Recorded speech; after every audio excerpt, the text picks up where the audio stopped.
You are lying flat on your stomach in absolute darkness. The rock above your head is so close you can feel it pressing against your shoulder blades. The air is stale, damp, heavy with the smell of earth. You cannot stand up. You cannot turn around. The only way out is forward. Through a passage so narrow your ribcage scrapes both walls when you breathe. You have no flashlight, no phone, no map.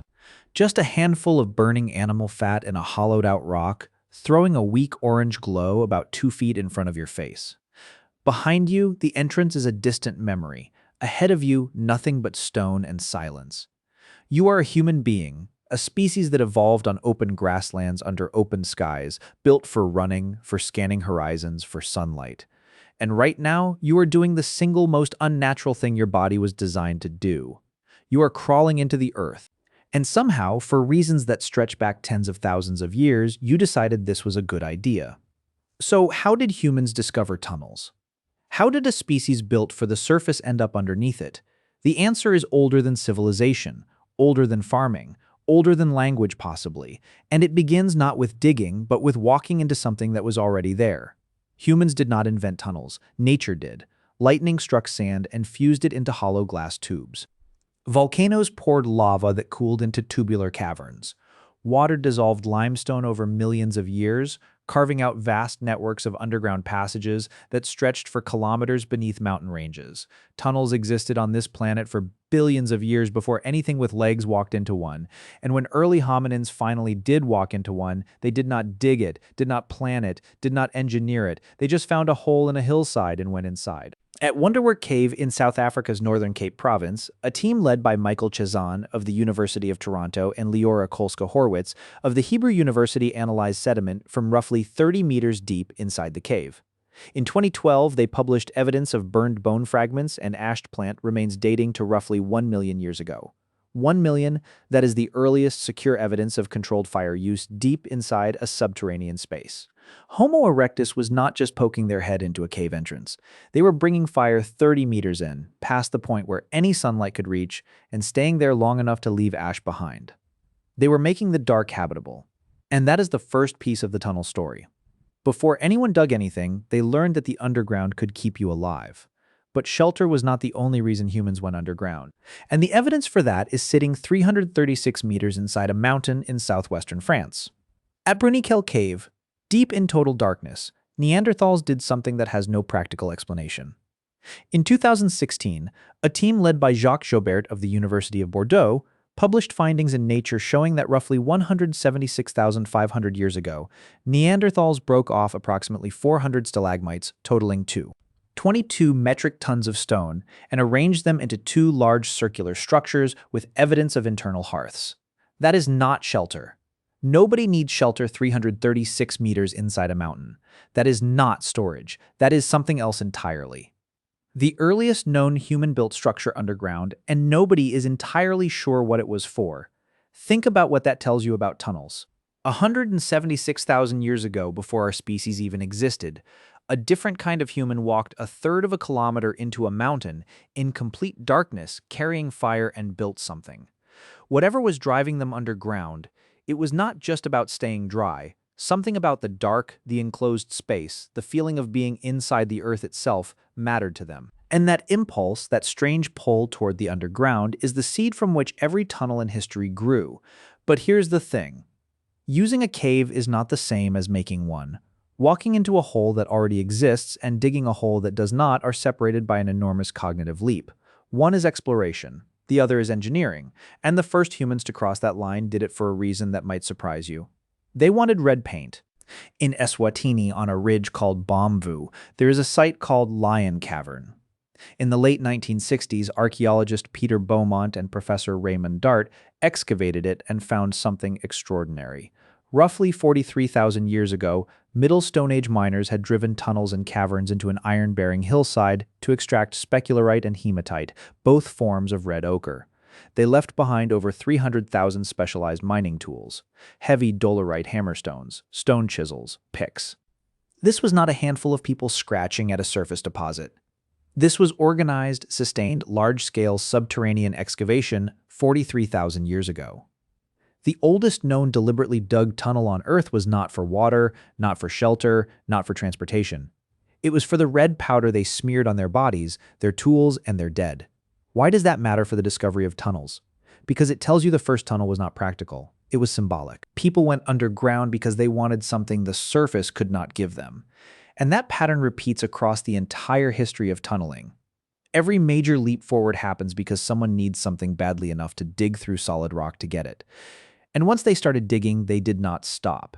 By the Neolithic period, humans across Europe were sinking vertical shafts deep into chalk bedrock to reach specific layers of high-quality flint. At Grimes Graves in Norfolk, England, Canon William Greenwell first excavated the site between 1868 and 1870 and revealed a vast industrial mining complex. Over 430 shafts, some plunging 12 to 14 meters straight down through layers of chalk. At the bottom, miners crawled into radiating horizontal galleries barely a meter high, chipping out nodules of what they called floorstone, the deepest, hardest, most elastic flint available. They did this with picks made from red deer antlers and shovels carved from cattle shoulder blades. They lit their way with hollowed chalk cups filled with animal fat and moss wicks, and they deliberately left pillars of uncut chalk standing to hold up the roof, an engineering technique that is still used in modern mines today. Think about that for a second. 5,000 years ago, with no metal tools, no electricity, no structural engineering textbooks, people were digging 40-foot vertical shafts and then tunneling sideways into the earth using antler picks and a burning cup of animal grease as their only light source. Why? Because the good flint was at the bottom. The stuff on the surface was weathered, brittle, cracked by frost. The flint underground had never been exposed to the elements. It flaked better. It held a sharper edge. And a sharper edge meant better tools, better weapons, better survival. They went underground because the earth was hoarding the good stuff. At Spiennes in Belgium, the same thing was happening on an even larger scale. Discovered in 1867 by Alphonse Briart and François Leopold Cornet, this UNESCO World Heritage Site covers over 100 hectares. Miners sank shafts up to 16 meters deep and excavated complex subterranean networks of vaulted chambers and interconnecting passages. And they did it continuously for over 2,000 years, from roughly 4,350 to 2300 BC. That is longer than the Roman Empire lasted, 2 millennia of people climbing down into the earth with stone tools and coming back up with flint. The underground was not a place they feared. It was a workplace. But mining was just one reason to go underground. Around 4000 BC on the island of Malta, somebody started carving into limestone bedrock for a completely different purpose. They were building a house for the dead. The House-Sophliani hypogeum, discovered accidentally during construction work in 1902 and excavated by Father Emmanuel Magri and later Sir Themistocles Zammit, is a 3-level subterranean complex covering roughly 500 square meters, carved entirely by hand using flint, obsidian, and red deer antler picks.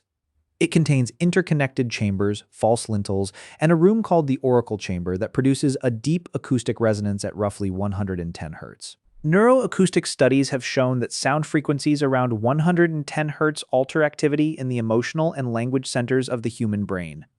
The builders of this space, 6,000 years ago, may have engineered an underground room specifically to change how people felt inside it. That is not just a tunnel. That is architecture designed to affect your mind. And it was carved out of solid rock with tools made from deer antlers. Now, here is where the story of tunnels shifts from ritual and mining to something with far higher stakes. Survival.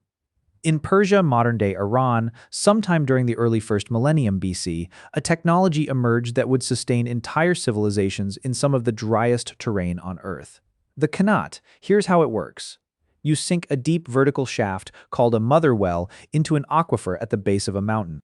Then you dig a gently sloping horizontal tunnel, at a gradient of roughly 1 meter drop per 1,000 meters of length, all the way from that aquifer to a settlement on the plains below. Every 20 to 50 meters along the way, you sink another vertical shaft for ventilation and debris removal. The water flows by gravity alone. No pumps, no power, no evaporation, because the entire channel is underground. In an arid climate where surface canals lose up to 60% of their water to the sun, a qanat loses almost nothing. The Kasabeh Qanat at Ghanabad in modern-day Iran has a mother well over 300 meters deep and subterranean galleries stretching over 33 kilometers. It was built roughly 2,700 years ago, and it still works. The Zarch Kanat near Yazd runs for over 71 kilometers with 2,115 vertical shafts. In 2016, UNESCO inscribed 11 Qanat systems in Iran as a World Heritage Site, including the only known double-decked Qanat at Moon and Ardistan, where two independent water channels flow on top of each other at different depths without mixing. 2,700 years old, and engineers today would have trouble replicating the precision. But here's why Qanats matter for the larger story of tunneling. They required something no previous tunnel had demanded: precision over distance. You cannot dig a Qanat by feel. The slope has to be exact. Too steep, and the water erodes the channel and destroys it. Too flat, and the water pools and stagnates. Qanat builders, called muqanis, developed surveying techniques using water-level balance boards and plumb lines that could maintain a consistent gradient across tens of kilometers of underground tunnel. That is not just digging anymore. That is mathematics applied to Earth. And that same mathematical precision is what made the next major breakthrough in tunnel history possible: digging from both sides. Around 701 BC, King Hezekiah of the Kingdom of Judah, in what is now Palestine, modern-day Israel, faced a problem. The Assyrian king Sennacherib was marching on Jerusalem. The city's only water source, the Gihon Spring, sat outside the walls. If Sennacherib's army controlled the spring, Jerusalem would die of thirst. So Hezekiah ordered his workers to dig a tunnel through 533 meters of solid dolomitic limestone, connecting the spring to the pool of Siloam inside the city walls. They dug from both ends simultaneously. In the final meters, the two teams guided themselves toward each other by listening for the sound of pickaxes through the rock. And they met.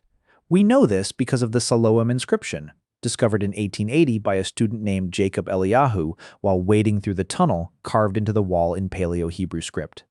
It reads, "While the pickaxes were directed towards each other, and while there were yet 3 cubits to be cut through, there was heard the voice of a man calling to his fellow, for there was a fissure in the rock.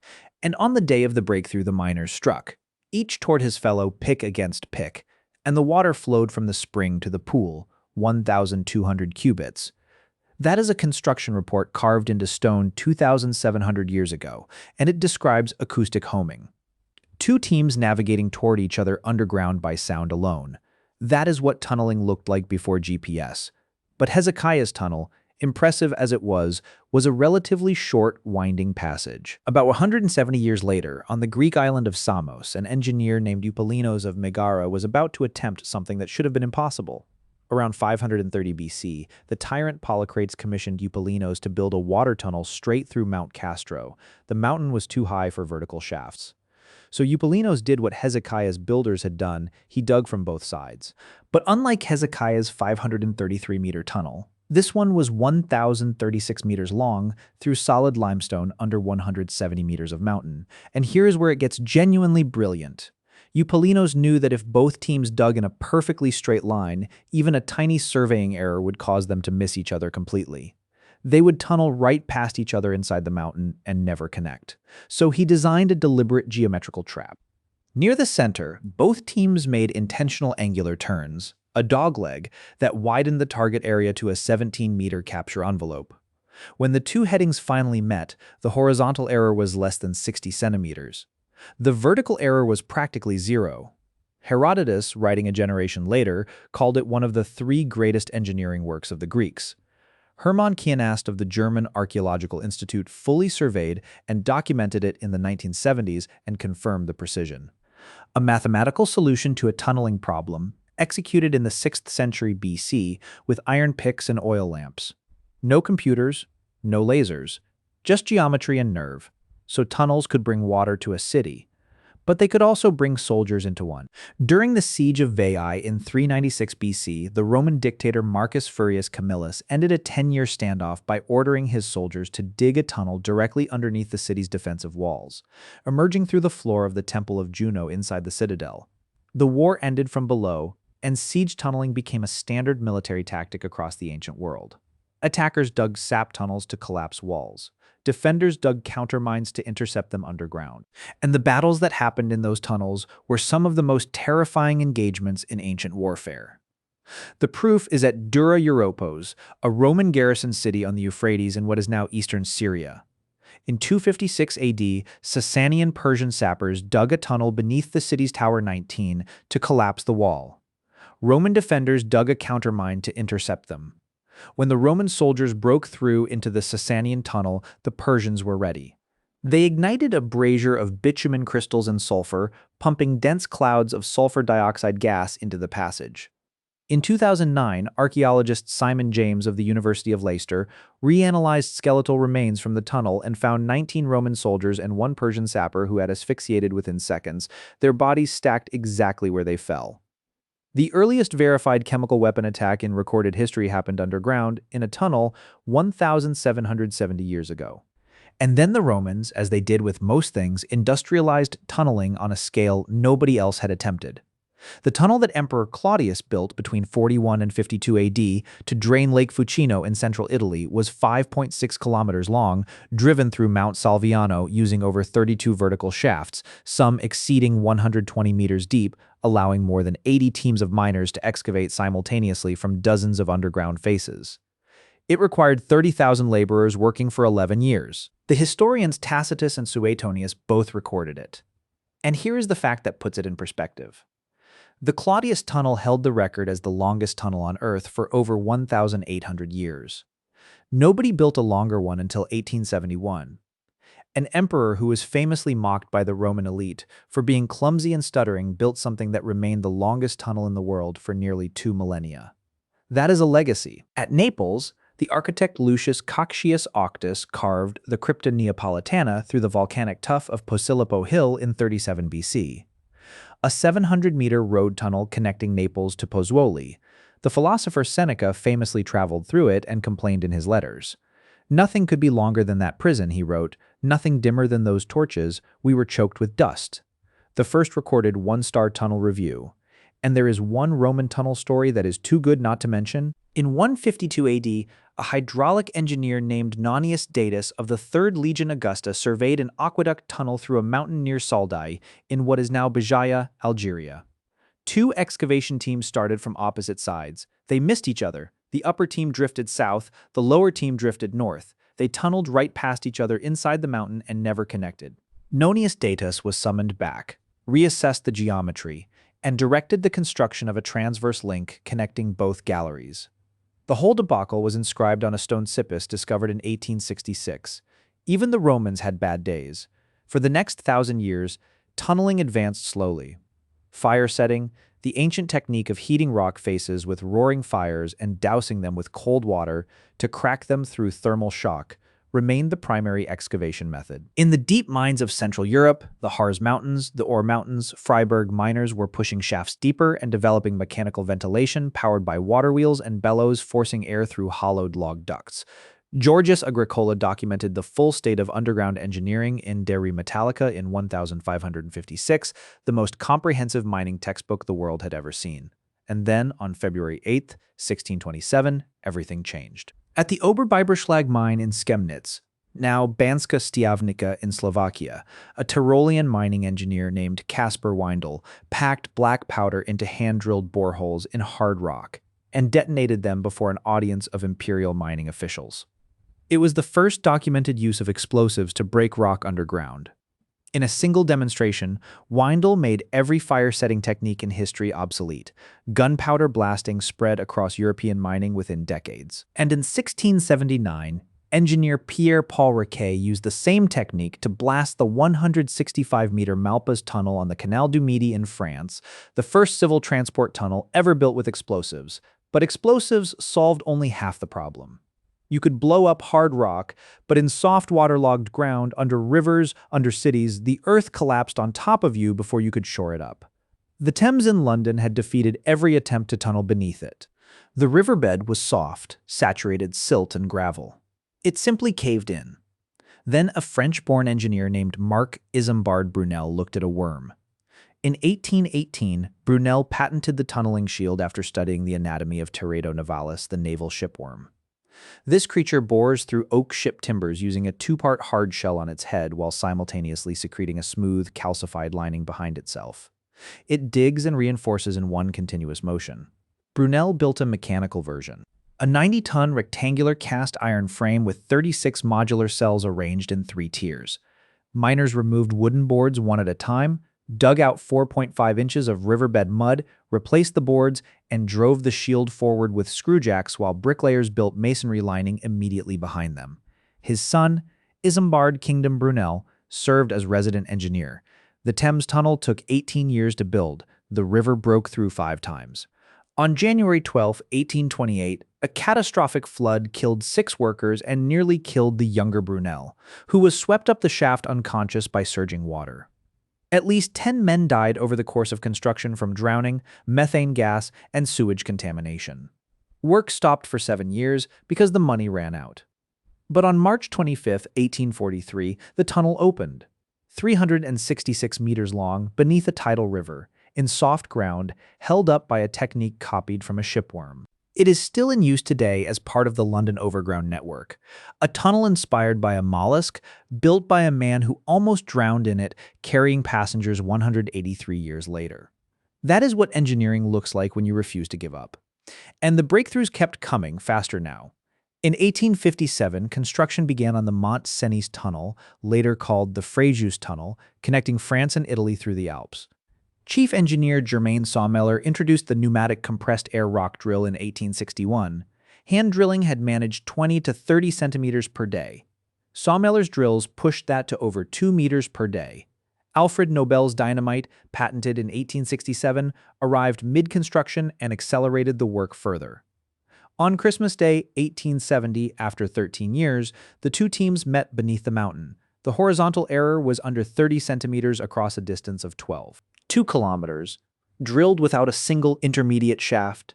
Germain Sawmiller died of exhaustion on July 11, 1871, 2 months before the tunnel opened on September 17th. He never saw a train pass through it. Think about what the Frejus Tunnel did for the history of tunneling. It broke the Claudius record that had stood for 1,800 years. It proved that compressed air could do the work of 100 men, and it demonstrated that you could survey a tunnel through an entire mountain range and meet in the middle with the precision of a carpenter. Everything that came after, every tunnel under every mountain on Earth, builds on what Sawmiller proved in those Alps. In 1953, an American engineer named James Robbins built the first modern tunnel boring machine for the OAA dam diversion tunnels in South Dakota. In 1956, he patented the rolling disc cutter, which crushes rock through tensile fracturing instead of grinding, requiring a fraction of the energy. That single invention made it possible to bore through mountains at speeds that would have taken Claudius's 30,000 laborers centuries to match. And the tunnels kept getting longer. The Channel Tunnel, connecting England and France, was built between 1988 and 1994. 11 specialized TBMs bored through the chalk marl layer beneath the English Channel, excavating 50.45 kilometers of tunnel, with 37.9 kilometers of it undersea. On December 1, 1990, Graham Fagg on the British side and Philippe Cosette on the French side shook hands through the pilot bore. 2 countries, separated by water for 8,000 years, were suddenly connected by a hole in the rock. And the idea was not new. A French engineer named Albert Mathieu Favier had proposed a cross-channel tunnel back in 1802. It took 188 years and several failed attempts to actually build it. In 2016, the Gotthard-based tunnel opened in Switzerland, 57.09 kilometers long, up to 2,450 meters beneath the Swiss Alps, the longest and deepest traffic tunnel on Earth. 4 herrinck-necked TBMs, each 440 meters long, ground through 28.2 million tons of rock over 17 years. Rock temperatures reached 46 degrees Celsius at the deepest points. 9 workers died during construction. From antler picks in Neolithic chalk mines to 440-meter machines grinding through alpine bedrock at temperatures that would cook meat. That is the distance the story of tunnels covers. So here's the answer. How did humans discover tunnels? They did not discover them all at once. They discovered them in stages over tens of thousands of years, each stage driven by a different need. First, they walked into natural caves and learned that the underground could shelter them, warm them, and hold their dead. Then, at least 43,000 years ago in Eswatini, they started digging deliberately, mining pigment from solid rock with stone tools. By the Neolithic period, they were sinking 14-meter shafts and excavating horizontal galleries for flint using antler picks. By the first millennium BC, they were building subterranean water systems stretching tens of kilometers across deserts. By the 6th century BC, they were using geometry to dig from both sides of a mountain and meet in the middle with less than a meter of error. The Romans industrialized it, building tunnels that held world records for 18 centuries. Gunpowder blew it open in 1627. A shipworm inspired the shield that made soft-ground tunneling possible in 1818. Compressed air drills and dynamite conquered the Alps. And in the 21st century, machines the length of 4 football fields bore through rock at depths that would crush a submarine. Was this inevitable? Almost certainly. Tunneling was independently developed by cultures across every inhabited continent. Ochre mining in Africa, flint mining in Europe, kanats in Persia, modern-day Iran, copper mining in the Balkans. The probability that humans would develop some form of deliberate tunneling, given the universal needs for minerals, water, defense, and transportation, is above 95%. The specific engineering solutions varied wildly: antler picks in one place, pneumatic drills in another, but the underlying impulse was the same everywhere. The surface was not enough. What people needed was underground, and they were willing to crawl into the dark to get it. And here's the part that stays with me. Somewhere in Cappadocia, modern-day Turkey, there is a city carved 85 meters straight down into volcanic rock. 18 levels, room for 20,000 people, stables, churches, ventilation ducts, 500-kilogram rolling stone doors that could seal the entrance from the inside. This city, Derinkuyu, was accidentally rediscovered in 1963 when a local resident knocked down a basement wall during home renovations and found a room behind it.